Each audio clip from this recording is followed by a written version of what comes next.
She also had movie stars, dancers, singers.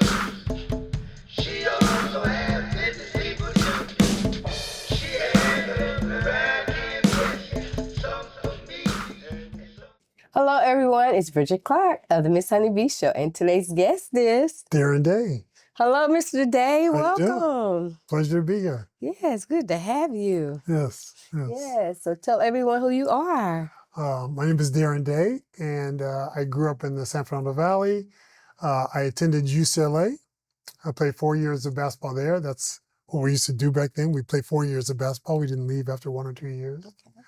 And then after that, I got drafted by the Washington Bullets, played for the Chicago Bulls, played for the Boston Celtics. So I had a really good career. I got to play with a couple of the best players of all time. You know, Michael Jordan, That's Larry right. Bird. Yes. And then after that, I played in Europe. I played in Italy, France, won some championships, had some fun, and really got a chance to see the world. So had a great basketball experience. Wonderful, wonderful. Truly a blessing. Yes.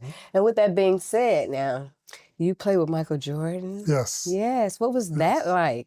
It was a lot of fun. Michael was a really good guy. I mean, a lot of people don't really get to know the real Michael Jordan, and he was making a lot of money back then. And in fact, we used to play a lot of cards after me, him, and Charles Oakley. We played a lot of Tonk. So in the games, he was ruthless though. He wanted to win. I don't care what the circumstances was. And then afterwards, he'd buy us all lunch or dinner. So it was great. It was a great experience. But he was special. He was a special talent, obviously, the greatest player of all time. I don't care what anybody says. And he was just a thrill to be with. He was a really good guy. So it sounded like he was even competitive off the court too. Oh, always, definitely. Yes. So you have played for many teams, as you have mentioned, and then you played overseas as well. Sure. Now, what was that like?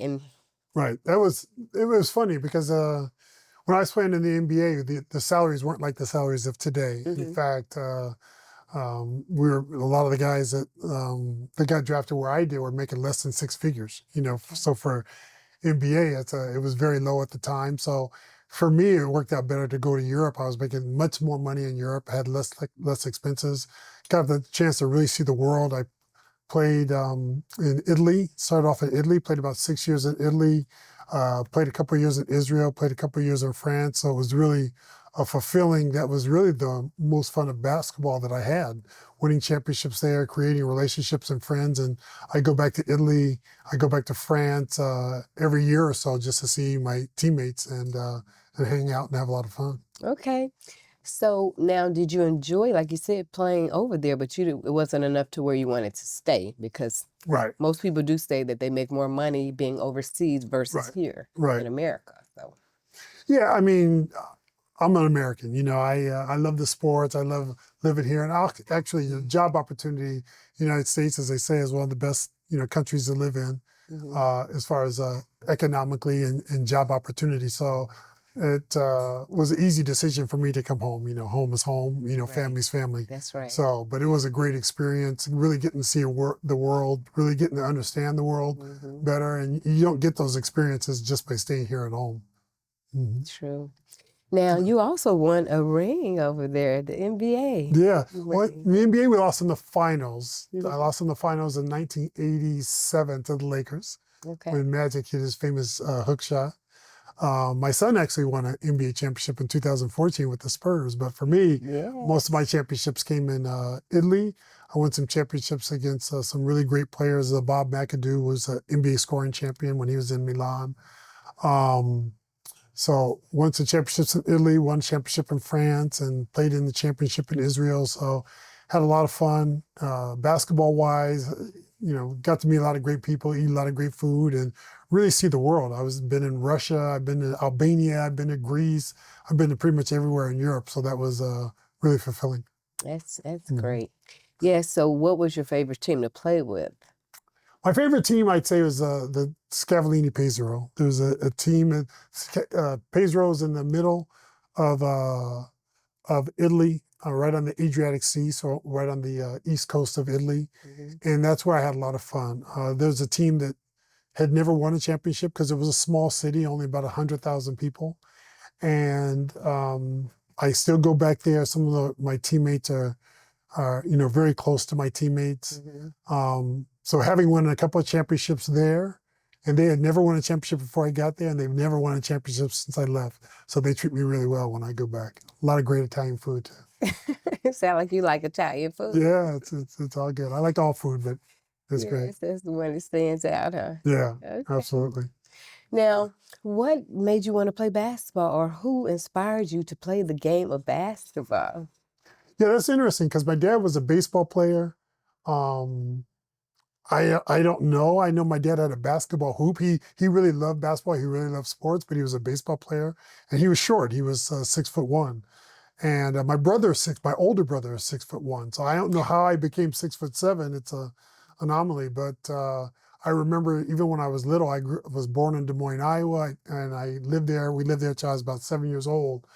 But even I was in diapers, taking a basketball and pitching it up underhand, and I just loved the game. But when I was growing up, I played baseball, football, and basketball, and I was very good in all three, as kids are, right? Yeah. But at some point in ninth grade, I felt I had to make a decision. I felt that basketball and football were my best opportunities, but I couldn't play basketball and football because in football you have to really, beef up your body, and that's not a basketball body. A basketball body is very strong but sleek.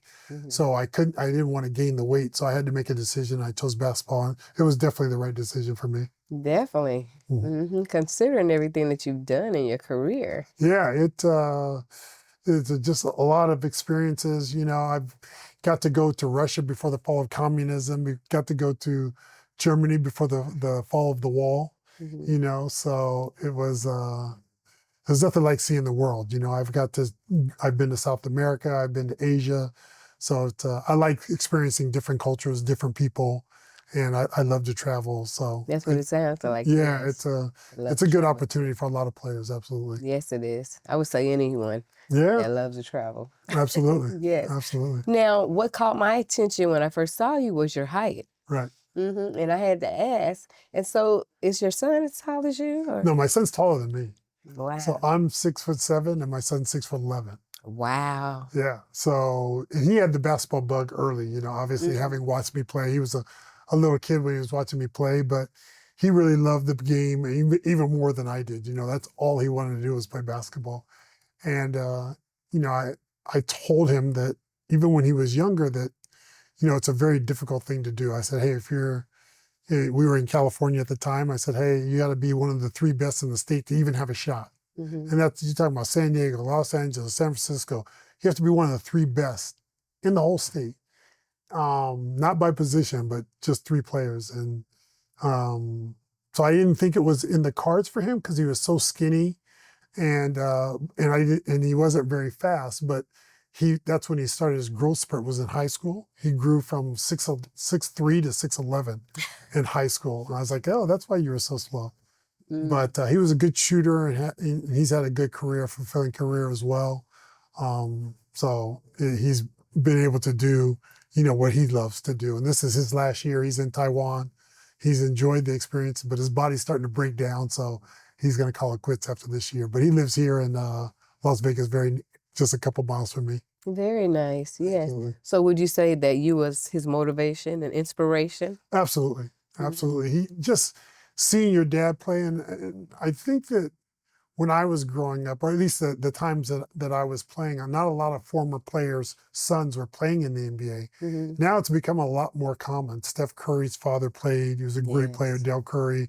A lot of former players' kids are playing, though it doesn't guarantee any type of success because Michael Jordan, the best of all time, his kids weren't very good basketball players at all compared to, NBA quality players. But, when your father has been an NBA player, it gives you a leg up anyway to start. I think that's great. Yes. So what would you say would be your legacy for your children? Well, my feeling for my children is I want them to have their best life. My daughter, she wasn't involved in sports at all. She was more of a nerd, and she's done very well. She has her PhD in psychology, and she married an executive with Google. So they live in the Bay Area, and so she has a great life. And I'll be going up there to see my first grandchild, which is a little over 1 year old now. Well, congratulations. Again soon. Yes. But so that was her path, and it's been great for her. For my son, obviously basketball was his path. But, you know, after basketball, there's a few areas that he can go to. So he'll take some time off. Well, I'll talk to him about some decisions, but he's already told me some things in the areas that he wants to go in, because you know, he's still 37 years old. He has a long time to go. So he's not going to retire. You know, he's going to get into a few entrepreneurial things. So. Okay, good. So speaking of which, now, when you played in high school, you was also named McDonald's leader. Oh yeah, McDonald's All-American. Actually, it had just started. I played in only the second McDonald's All-American game. The first one was Washington, D.C. versus the rest of the United States. And then after that, the second year was the year that I played. It was the East versus the West. And it's been that way ever since. And there was one of the best group of players. You had James Worthy, Isaiah Thomas, Ralph Sampson, some of the, some legends of the game. So I played in the game. I actually had a great game. I won the MVP. So it was a fantastic opportunity. But that's the one, because there's other All-Star games, but the McDonald's is the one that you want.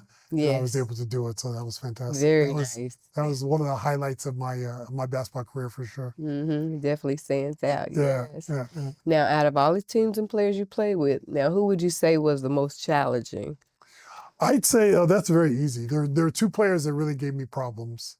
Even though I played against Michael Jordan, he wasn't a problem for me as much as some other players that I played more against. I'd say James Worthy and Charles Barkley were the two. Those are the only two guys that I hated to play against, because normally when you're playing basketball, you have advantages over every player. They'll have some advantages over you.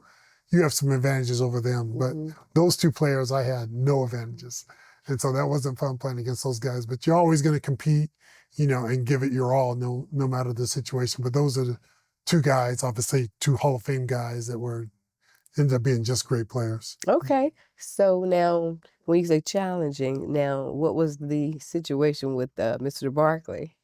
Yeah, Charles is obviously a Hall of Famer.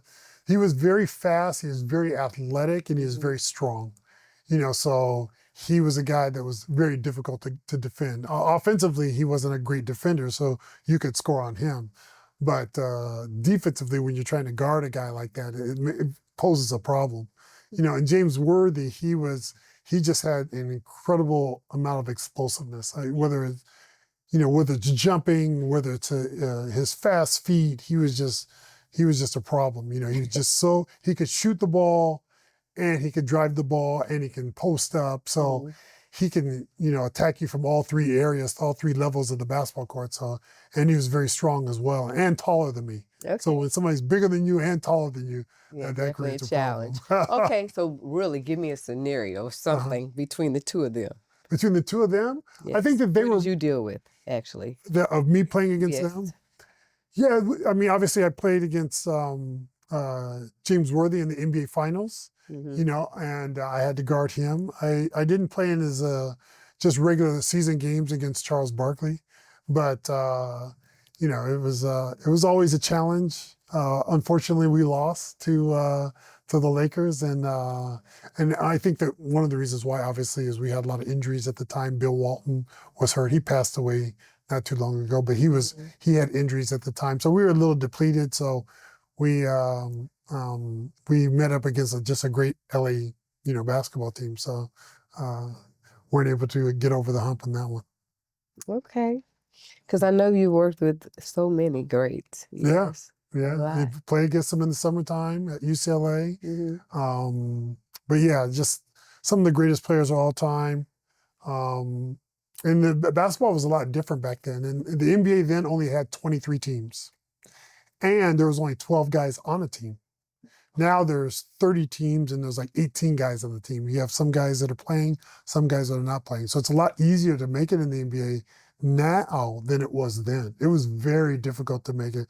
And it was funny because when I was playing in the NBA, when I was playing for the Boston Celtics, we have 4 Hall of Famers on the same team. We have Bill Walton, Robert Parrish, Kevin McHale, Larry Bird, and Dennis Johnson. And the Lakers, they had 4 or 5 Hall of Famers. You don't see that today because the talent's more spread out because there's so many more teams than there were back then. So it was very difficult to make it, especially in my day. Okay. So you said it's a lot easier now? It's easier now because there's more positions. I mean, when I was playing, you had 12 guys on 23 teams. That's about 270 players. Now with the 7 more teams, but many more players, you got like twice as many NBA players.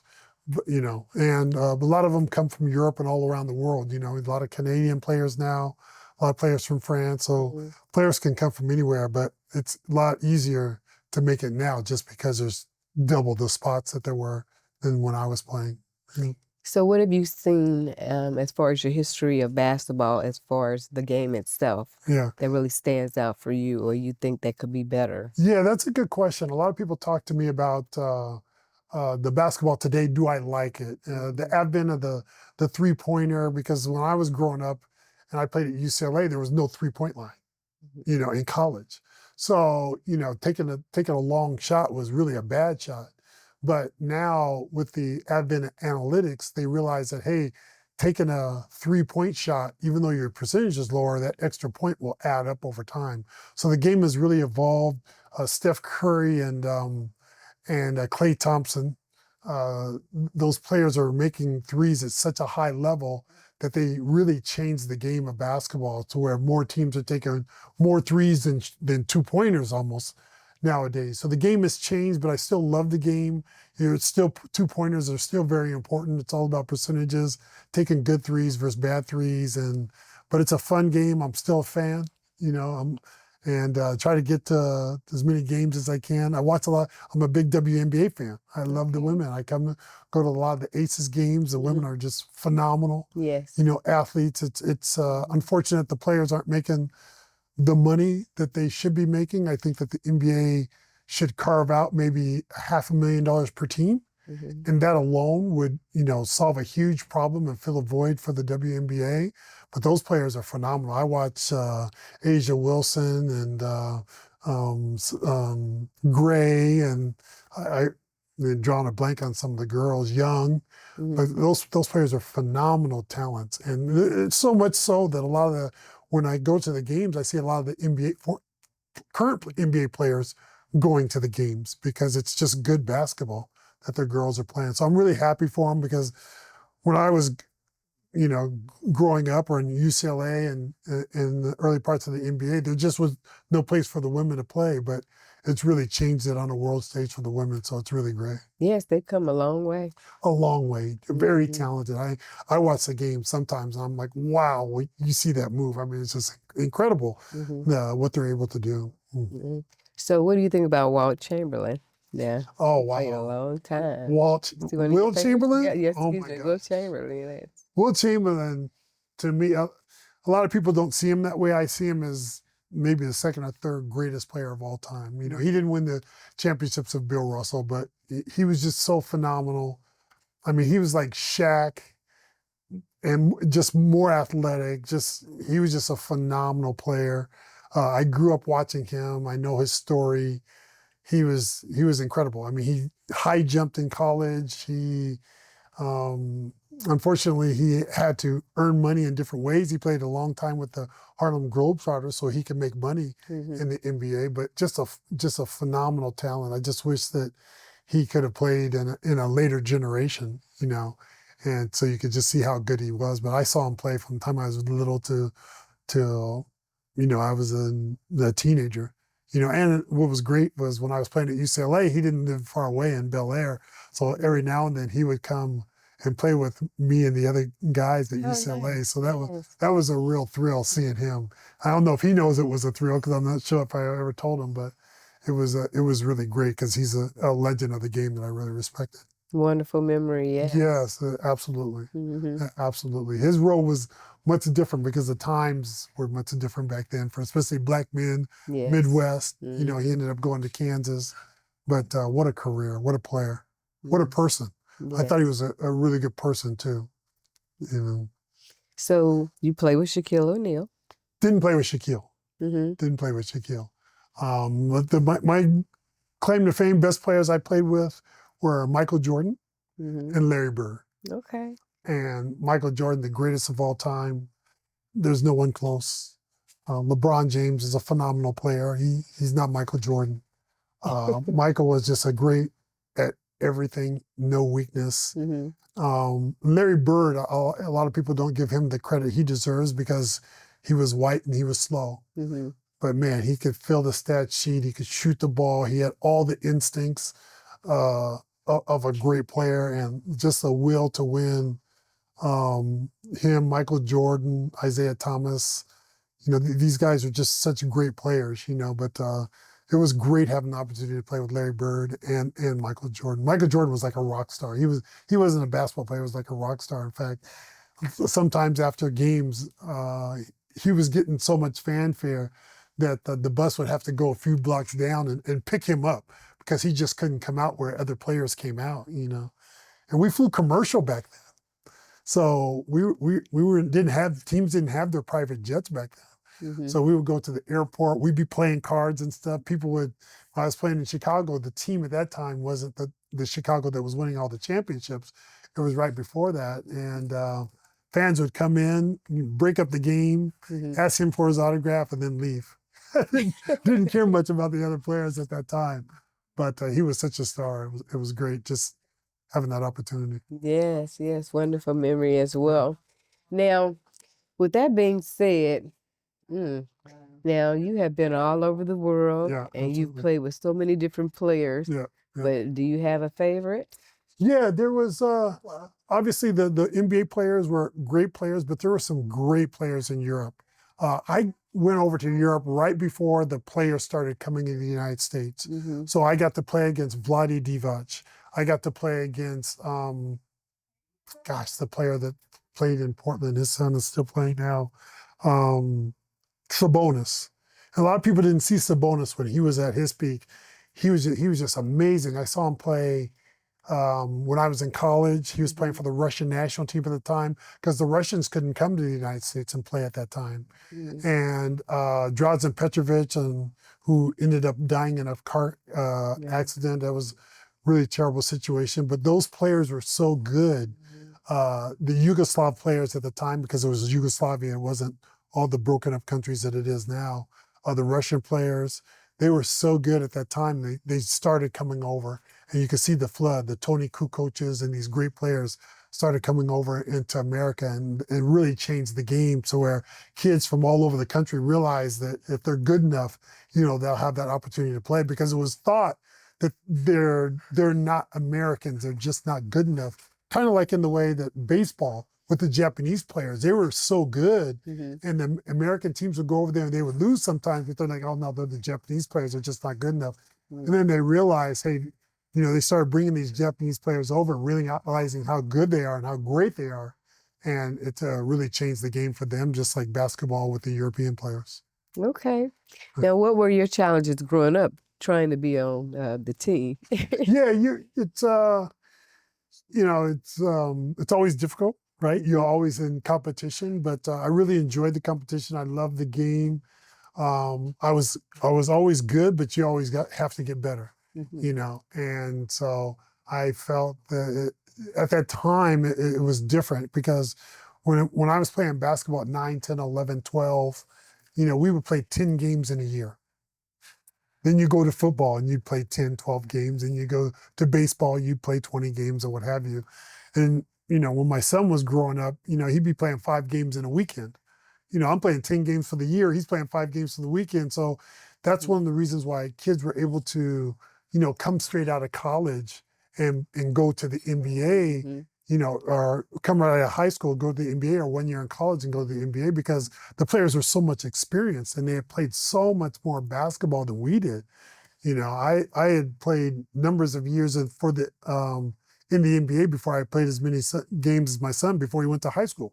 You know, they were playing, 40, 45 weekends a year, playing 5 games every weekend. So that's one of the reasons why the players are so good, so young nowadays, and which is good because they're able to have longer careers that way as well. Oh, yes. Yeah. Now, what made you stand out as far as the sport itself other than your height Yeah, to make you who you are? the height was the first thing, being 6'7", obviously. But then as you go on and you play in college and you play at pros, 6'7's only average, Right. right? So for every person that's, shorter than you, the 6'1" guy, there's that guy that's taller than you, the 7-foot guy. So, but I had a good speed, I had good quickness, I could shoot the ball a little bit, I had great ball handling. So I had a lot of things that enabled me to succeed in the NBA. But yeah, it was definitely a challenge, a lot of fun, and you just improving your craft, just like any singer or any actor. You're always trying to get better, and I was able to do that. It was such a thrill to play in the NBA. I remember being drafted in 1983 and realizing that I had made it. It was such a thrill to know that you're going to play in the NBA. It's a 1 in a million shot, from how difficult it is. And I just, even today, I tell people that are young, that are trying to make it, your goal shouldn't be to be a pro because the odds are so astronomical. The main thing is to have a good high school career, potentially a college career. But for, 99.9999% of the kids, being in the NBA just isn't a reality. It's a lie. Yeah. Yeah. So what was your favorite move or shot in the game? Yeah, I think ball handling was the best, but ball handling and penetrating. I could do that very well when I was even though I was 6'7", I played point guard and I played the 3 position, which is a small forward position. So that was my key to success. I had good defensive feet, so I was a pretty good defender, and I could score the basketball, and I could drive the basketball and pitch it to really good shooters. So that was my real attribute and what I brought to a team. You got to bring something to the team that is unique. Exactly. You got to be able to in the NBA, you got to be able to either score or defend, any combination of things, be able to pass, a number of things you have to do well in order to succeed.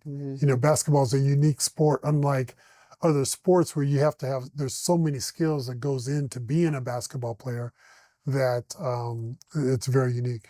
Okay. So are you still playing? Absolutely not. You don't play at all? I played no basketball. When my son went off to play basketball at Gonzaga, that I hung up my tennis shoes. I try to stay fit. I play squash, which is an elite sport, a racket sport, but that's what I do to stay fun and stay fit. So always important to stay fun and fit. And that's what I do. But basketball's too hard on the body, and I suck at it now. But you don't ever play your son. Oh no, I can't play my son. he would do to me what I was doing to him when he was little. My ego's too good for that. He doesn't want to hurt his dad anyway. Yes. Now, with that being said, how was it finishing after your career? I mean, of an NBA player and afterwards, my career after. Yeah, as you may know, I'm a financial advisor. I love what I do. Helping people make money is a thrill. But it's a very difficult transition, especially when you've done something for so long. When you're 37 years old, like I was when I retired, you're all of a sudden entering the job market like a 22-year-old, right out of college. So you have to decide what to do. And I know a lot of the former NBA players that I played with, it was a very difficult transition, especially because we didn't make the type of money that the players are making today. The players that are making so much money today that it shouldn't be a problem. But for a lot of the guys in my time, they really struggled with being able to find a career afterwards, post basketball.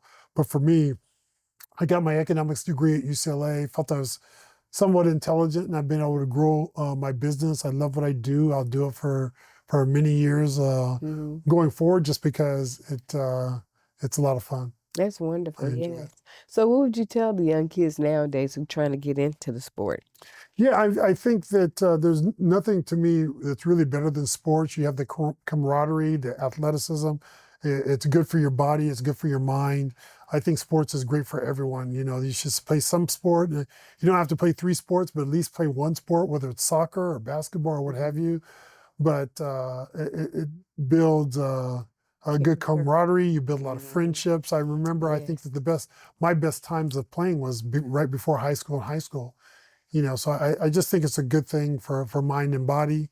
But then, you know, obviously school is very important. That's where you're, Definitely. you know, 99.9% of the people are going to make your most money and your build your career is in school. And I was fortunate enough to have my father, you know, really pushing me in school and academics when I was young. So I did that, and it's worked out well for me. Wonderful, yes. And so in the sport now, who's your favorite player?